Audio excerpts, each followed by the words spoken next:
Bwana asifiwe, Bwana asifiwe. Huyu ni Pastor Kuria, KAG wa Ithaka Mission Center. Nakaribisha katika ibada ya siku ya leo. Naamini ya kwamba utaweza kubarikiwa na Bwana katika jina la Yesu. Kwa muda ambao umepita, nimekuwa nikishiriki katika kitabu cha Yona na nimekuwa nikiongea juu ya mambo kadhaa, zile manda ama themes ambazo tunazipata katika kitabu cha Jonah. And I've been sharing about the power of prayer. I've also shared about the salvation of God. Every chapter has an aspect of salvation. I have also talked about the mission of God. And especially when I shared about the city of Nineveh, how they cried unto the Lord and God heard their prayers. I have also talked about the call of Jonah, his mission, and the response towards God's calling. Today, I want to talk about our identity in God. We need to know ourselves. Who are we in the Lord? We also need to know the God that we worship. And I'm basing my sermon on chapter 1, verse 8 to verse number 10. And in this passage, I want to look into three aspects or three things that are written in that passage. Number one, I want to talk about the identity, our identity in the Lord. Who are we? And number two, I want to talk about the God that we worship. Do you know what? Your God shapes your worldview, your way of life, your behavior, your everything. And we need to actually know about the God that we worship. I want also to talk about our mission. That is our identity, the God we worship, and our mission that He has called us into. I want to read for you. And once again, it is Jonah chapter 1, verse 8 to verse number 10. And I read it for you. So they asked him, these were the sailors, they asked Jonah, tell us, who is responsible for making all this trouble for us? What do you do? Where do you come from? What is your country? From what people are you? And I love how the Amplified Bible puts it. And I read it for you. Verse 8. Then they said unto him, tell us so that we may pray you. On whose account has this evil come upon us? What is your occupation? Where do you come from? And what is your country and your nationality? Verse 10, which is very, very important for our discussion today. He answered, I am a Hebrew, and I fear and worship the Lord Yahweh, the God of heaven, Elohim, who made the sea and the dry land. And verse 10 says, this terrified them, and they asked, what have you done? They knew he was running away from the Lord because he had already told them so. Three things that I'm speaking today based on the text that we have just read. Number one is our identity. Who are we? Do we know ourselves? Do you know yourself? And especially in regard to our relationship with God. Our identity with God or to God. And I want to go back to verse number 8 because that is where we are starting, where the sailors were so confused. The sailors were so troubled because the storm was so much. And they went to Jonah and they inquired of him. And there are actually 4 questions they asked him in verse number 8. The question number 1 they asked him is, on whose account has this evil come upon us? Who has caused this trouble? You, Jonah. You could be the one who has caused this trouble. In fact, in another commentary, they say they thought that Jonah was one of the gods, maybe because he did not look like them. Remember, these were Phoenicians, and therefore he did not look like them. And probably they thought Could he be one of the gods? And that's why we find it. And they are actually interrogating him. And then the second question they asked him, what is your occupation? What do you do? Are you a businessman? Are you a tourist? Why did you come into our ship? What is your occupation? The third question was, where do you come from? They wanted actually to know where this guy had come from. Because of course I have said, majority were foreign nations, and they did not look like him, and therefore they wanted to know where he had come from. And the question number 4, they asked him, and what is your country and your nationality?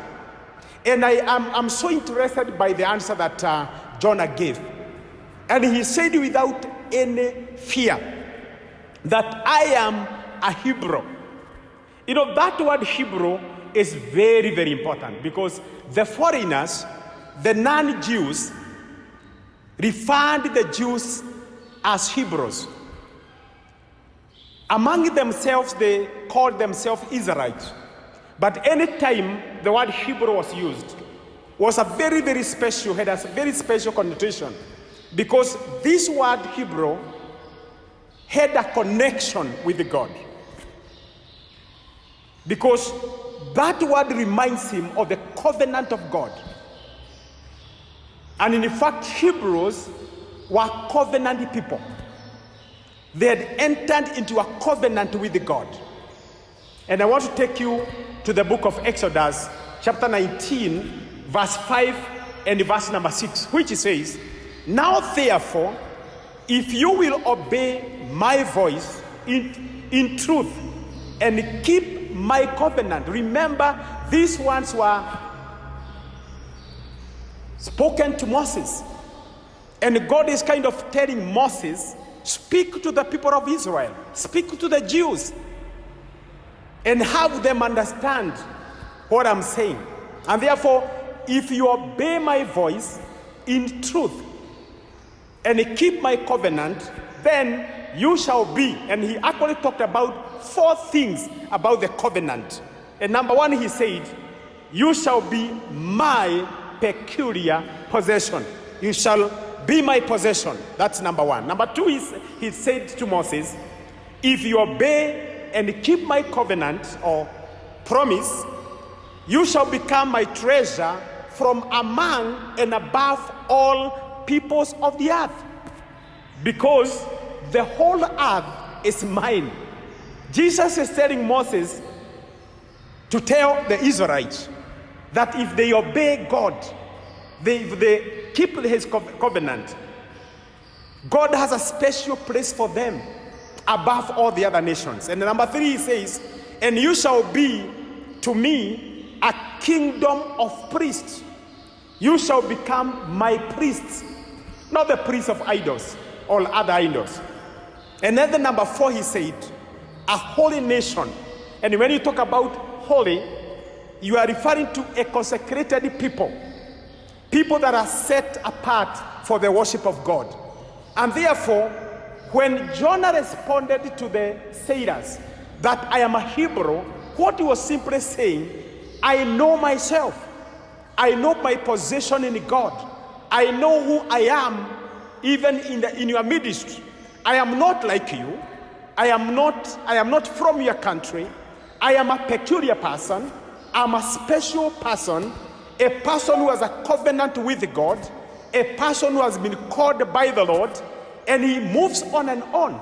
And I love what the scripture in the book of Galatians chapter 3 and verse 14 says, because we who are believers, followers of Christ, we also have the same identity with the people of Jews, with the Hebrews. The Bible says, Galatians chapter 3 and verse 14, he redeemed us in order that the blessings given to Abraham might come to the Gentiles through Christ Jesus, so that by faith we might receive the promise of the Holy Spirit. Can you imagine that we become partakers of the blessings, of the covenantal blessings of Abraham through Christ Jesus, just by believing in Christ? following Christ and accepting his ways, we become partakers of all the blessings that God had promised Abraham, Isaac, Jacob, and the people of Israel. And it is important even right now for you to actually understand that you are a peculiar person. You are not just like any other person in the world. Remember the text that we have just read in the book of Exodus. Among the nations, you are a special person, a unique person, not just like any other person. Number two, I want us to understand in this, from verse number 9, is the God that we worship. Jonah did not just identify himself just as a Hebrew, as a covenant person, as a person who has a closer relationship with the Master, with God. But he also talked about that I am a Hebrew, a covenant person, but I fear and worship the Lord. And I've said several times in my sermons that anytime you see the word Lord, that word Lord is translated from the word Adonai, which is a substitute name for the word Yahweh, where we get the English word Jehovah. And therefore he says, I worship Jehovah, I worship Yahweh, I worship the Lord, the God Elohim or Elohim of heaven, who made the sea and the dry land. And you can imagine the response. Actually, Jonah knew himself. Do you know yourself? Do I know myself? And I pray that today you can identify with Jonah and make this profound statement, a profound confession that yes, I am a covenant person. And I'm not just a covenant person, but I'm also a worshiper of the true God. You know, the word Yahweh was not used anywhere else. You find in other cultures, in other places, they used to use the word Elohim. But the word Yahweh was only used among the Jews. And therefore, John identifies himself with that God. And he says, I worship Yahweh, Elohim of heaven, who made the sea and the dry land. I worship him. And what he simply was telling them is that I worship and serve the true God only. Not like you, Phoenicians, that you worship many gods. And even today there are people who think that, God is the same. And he is not the way the people think him. Jonah knew the God that he worshiped, the only God. And he set him above all other gods. You remember, they had tried to plead to these gods, but these gods could not hear them. But when he called upon the name of the Lord, that God stilled that violent storm. And they wanted to know, I think you must have a very, very special God that you worship. Can we also be identified by people by the God that we worship, by Jesus that we follow, by the way of life? And I want to believe that when Jonah entered into that ship, they observed him. They looked at him. Maybe as a Jew, he actually kept his prayer time. And they saw him praying somewhere. And they were so much interested with his God.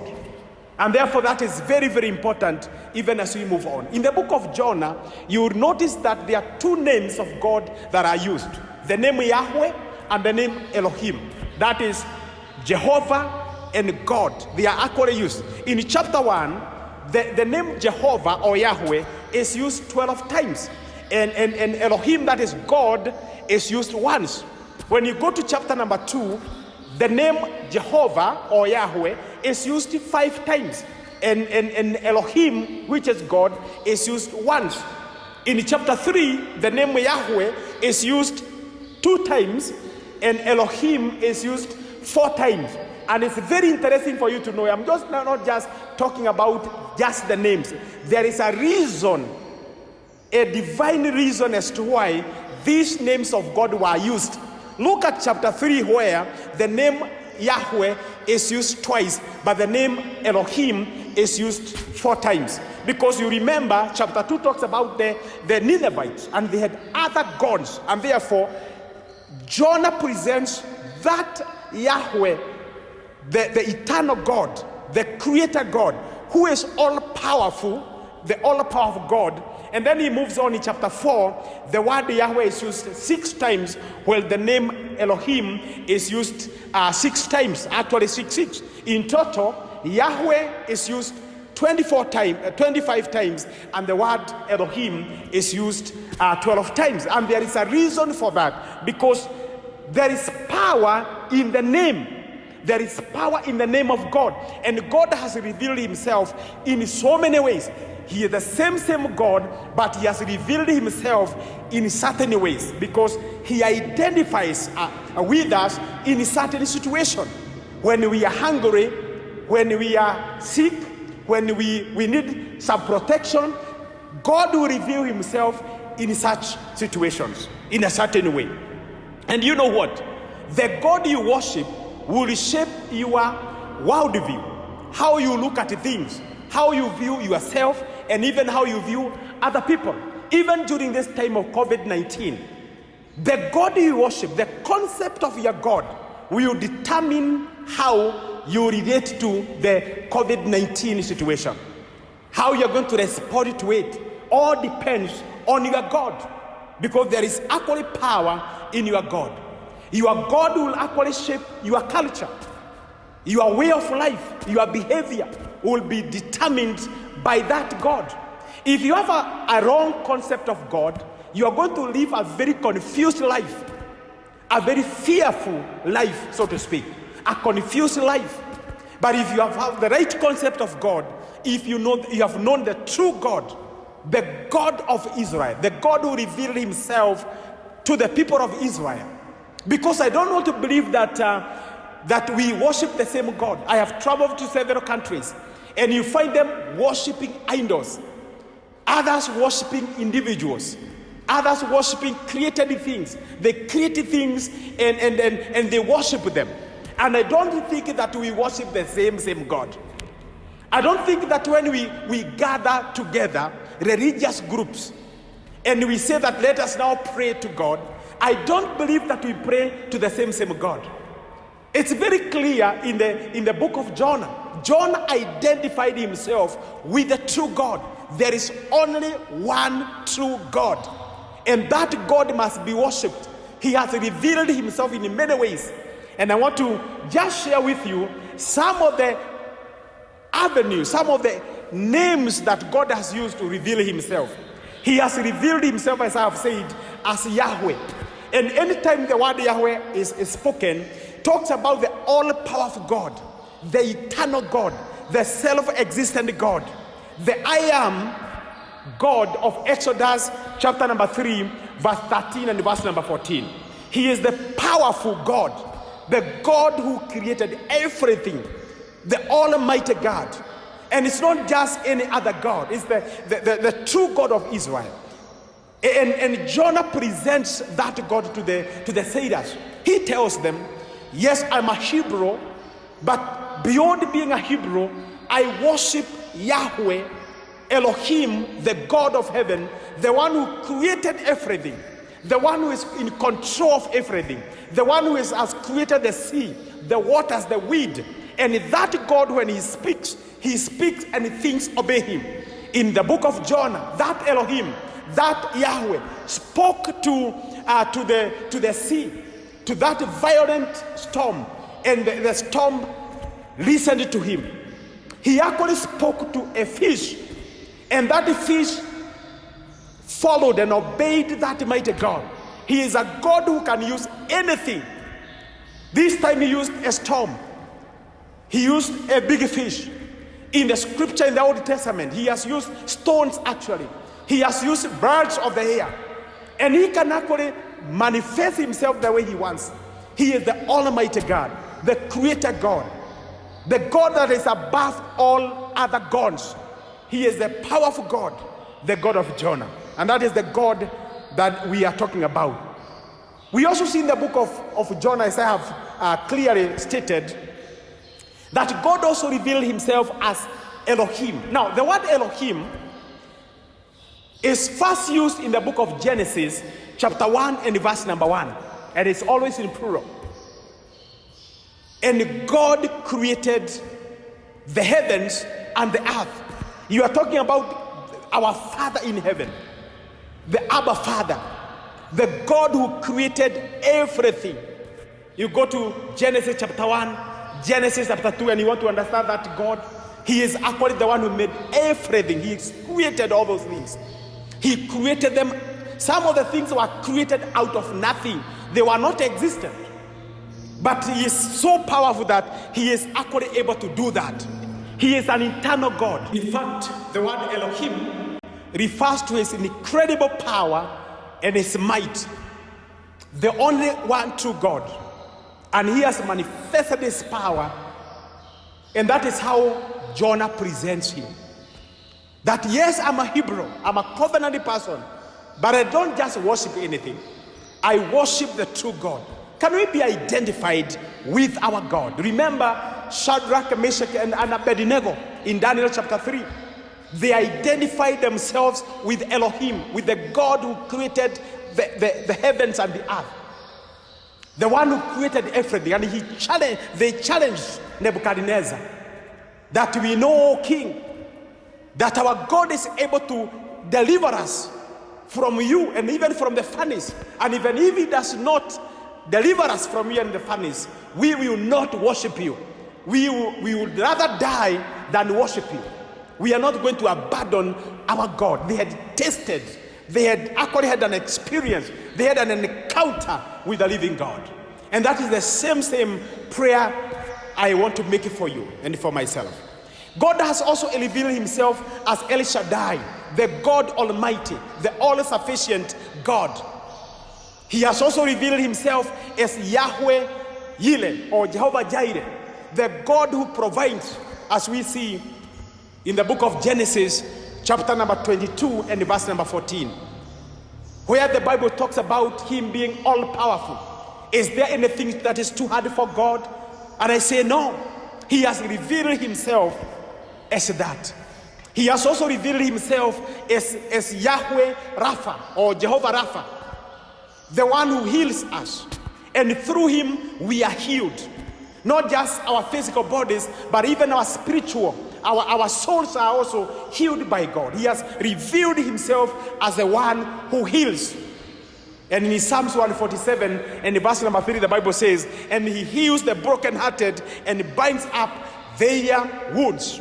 And according to Isaiah chapter 53 and verse number 5, talking about Jesus Christ, he talks about by His stripes we are healed. And even today we are healed by this same God.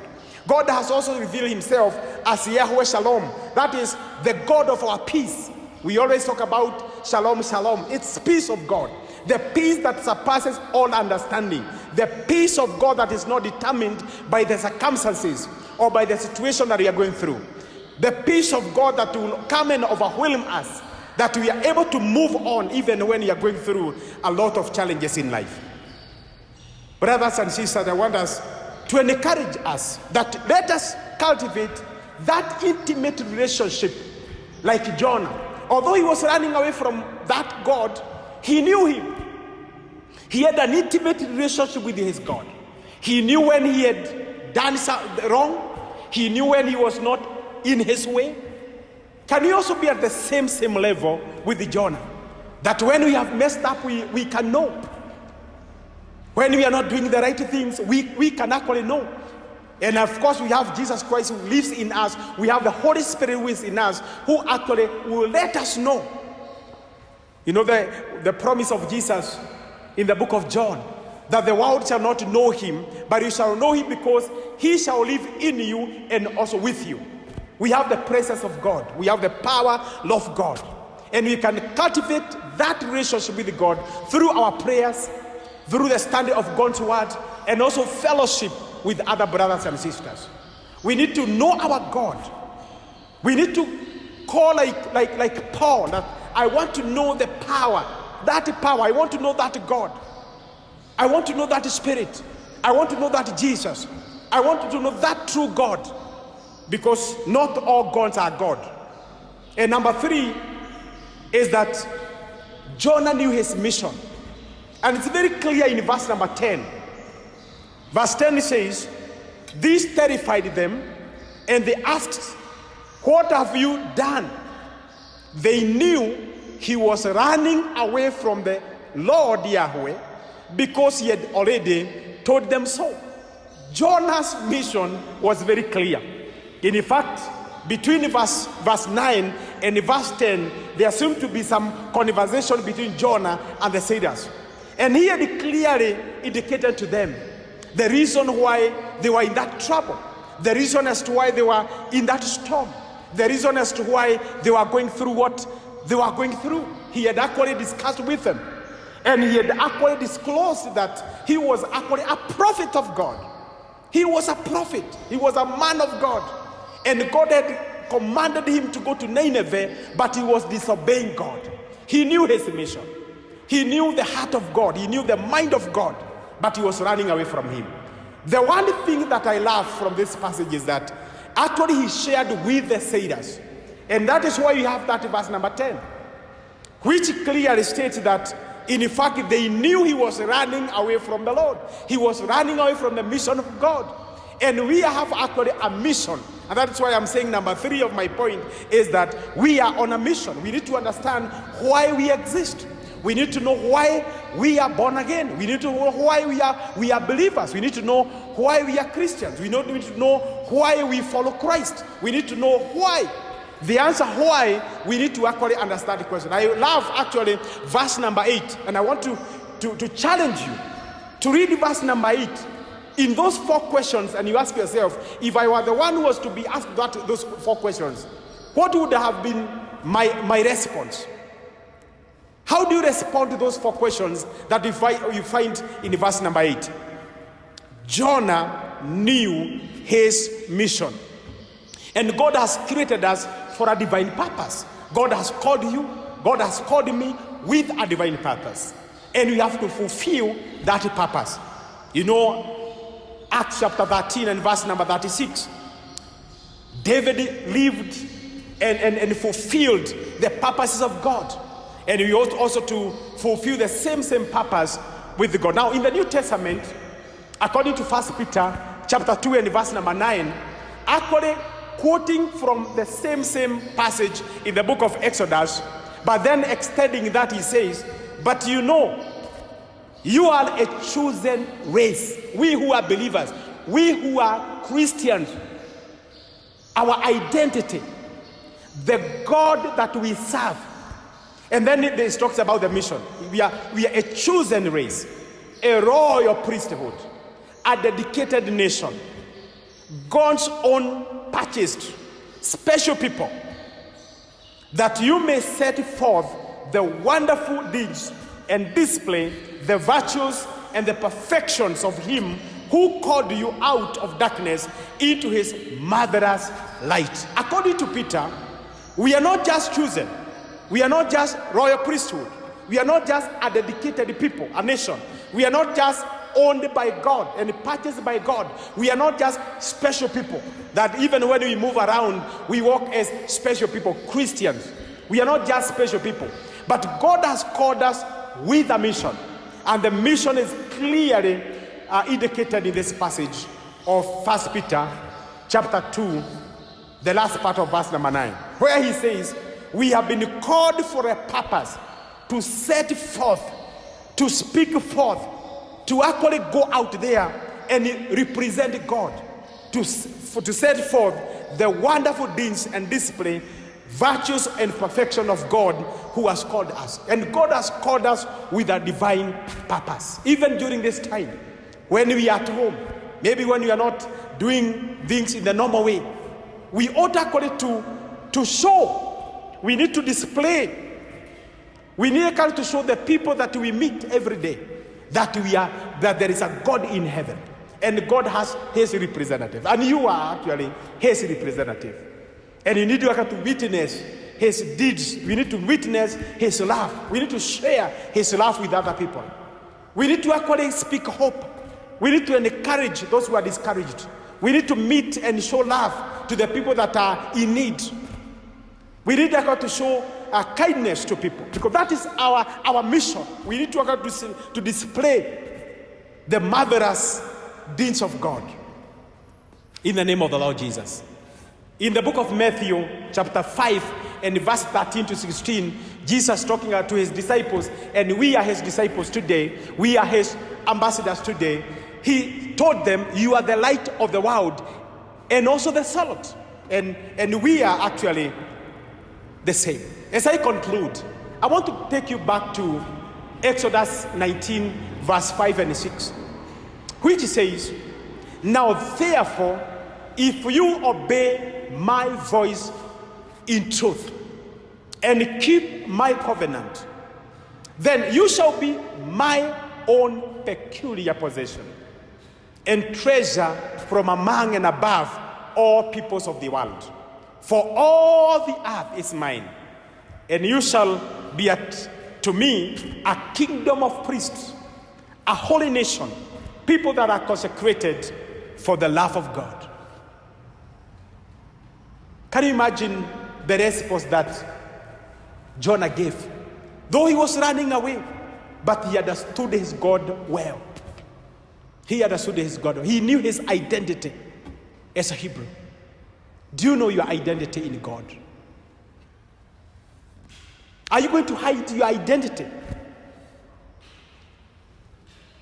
Are you going to also to hide your God? Will you let other people know your God? You are a believer. You need to witness the love of Christ. How he died on the cross for us. How he has given himself as a ransom for the sins of many. And Jesus has done exactly the same. And I want to pray with you as I finish. If you're not born again and you would want to receive Christ as your personal Savior, repeat this short prayer after me. Say, Lord, I am a sinner, and I come to you. I repent my sins. I invite you into my life to become my Lord and my Savior. Fill me with your presence and help me to understand myself as I move on. In Jesus' name I pray. Amen. And you're also there and you're listening to this message. I want to pray for you. You might be going through some challenges of life. You know what we have just read? Jonah chapter 1, verse 8 to verse number 10. There was a violent storm, a very serious, threatening situation. Maybe like today we are faced with COVID-19. Jonah found himself in such a situation. But you know what? Jonah knew his identity in the Lord. Jonah knew his God, and Jonah knew his mission. And you could be there and you are discouraged. You are almost giving up. I want to pray for you. And if you are there, I want also to encourage you that you keep on going. Press on in the presence of the Lord. In the name of the Lord Jesus. Let me pray for you. Father, in the name of the Lord Jesus, I want to pray for my listener, that God, you're going to bless them in a special way in the name of Jesus. Those that are sick, Lord, I pray for your divine healing in the name of the Lord Jesus. Those that are troubled in their hearts, in their minds, in their families, oh God, in their workplaces, God, I speak a word of God into their situation in the name of the Lord Jesus. Just as you did in the time of Jonah, I pray that our God, that the way you commanded the fish and it obeyed you, O God our Father, the way you spoke against the storm and it is silent, O God, I pray the same prayer for my listeners, O God, that Father, Lord, that you may touch them in the name of the Lord Jesus Christ, O God. Heal them and uplift them in the name of Jesus. And I also pray, God our Father, that Lord, you're going to bring healing on our land, oh God our Father. In the whole world, our Father, I pray. Bring your healing, oh Jehovah God of heaven. In the name of Jesus. In the name of Jesus. In the name of Jesus. I pray this trusting and believing in Jesus' mighty name. May the Lord bless you. Shalom, shalom. God's peace. Amen.